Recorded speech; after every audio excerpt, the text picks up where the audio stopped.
Hello everyone, welcome back to part 20 of creating a Rolex Sky Dweller inside of Maya 2018. So let's start off by creating the first part of the wrist link, which is this thing right here. So we're going to do this with a curve tool, so let's go to create, curve tools, CV curve tool, and let's go into our side view here, and if I take a look at some images here, it's basically just goes out a bit more than that and then just kind of goes in. So let's start about here and then just keep going. You don't want to have too many of these, but you kind of want to follow what I'm doing right now, then bring this up, and then one more here, and then click on here, that way you can snap two edges and then add one about there, and then uncheck that and press Q. So that is that piece right there. I'm also gonna click on here and hide that because we don't need that right now, and we gotta take a look at this. So let's see if we can change some of these control vertexes as well to just fix the quick work I made in this side view. So let's push some of these down, and then we're going to need to change some things in the top view as well. So let's see. I was looking at some of these models to see if anyone else made a 3D model on a Rolex Sky Dweller, because it's just like a random ass watch. And apparently there actually is like a lot of these on like Turbo Squid, which is basically like a place you can sell 3D models, and they're all selling for like $100. So it's quite interesting. I really undermarket myself though when I make this stuff, but I mean, if you want to, I guess you could be selling your model on like Turbo Squid and make like $100. So let's just fix this whole shenanigan right here. Okay, this goes in way too much. So just kind of modeling around this piece. Why is that looking like that? Okay, and this looks pretty good. Just kind of keep going here. And we need another piece right here to support that. There are way too many over there as well, so let's spread these out a bit more. Push this one up. And that looks good. So let's see how this looks, although I just realized something, that this goes in weirdly, so let's just have it like that. I'm going to go to my top view, then press Q and just kind of select this in object mode. So we have that. Let's take a look here. So I'm going to center the pivot as well, so that way I can actually see this thing.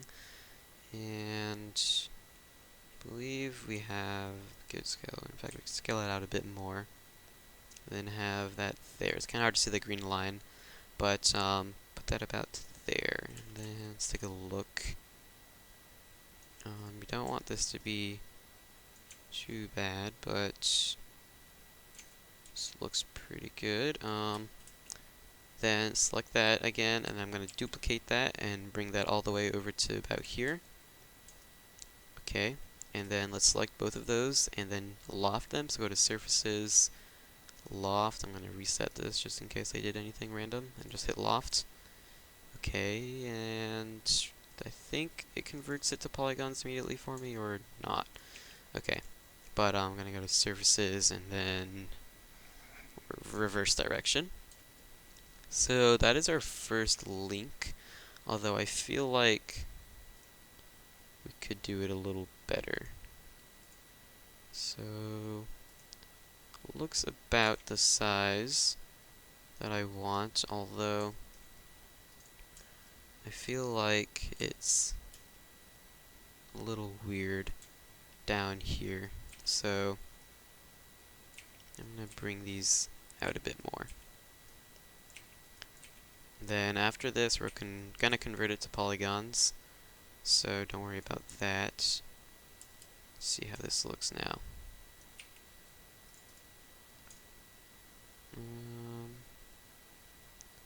Looks pretty good, yeah? So, in fact, let's see if I can change. If I select that edge, one cool thing about doing this is you can see it changes just with it, so that's a neat thing.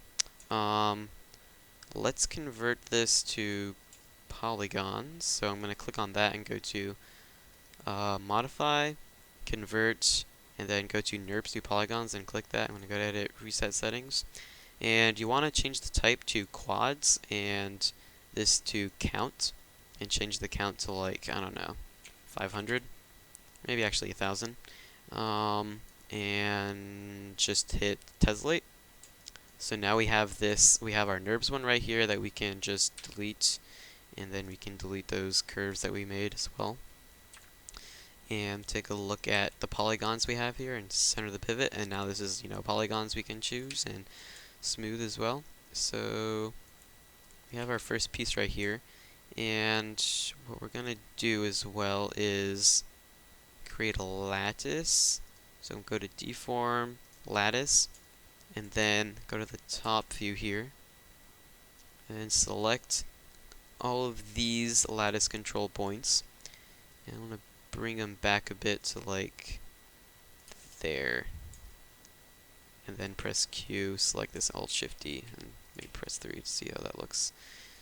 Okay, I think I did that a bit too much in, so I'm going to Control-Z back, and then, let's see, back a bit to, like, about there, and then Alt-Shift-D to get rid of it, just deleting the history of that, and we have our first piece of the wristband right here. I'm going to save this, and I'm going to end this episode off here. In the next episode, we will start working on these two pieces, and then these guys will be easy. The rest of the bottom part we can just make in like one episode. So thank you for watching, and I just started opening up ZBrush, so oh crap, this is not good.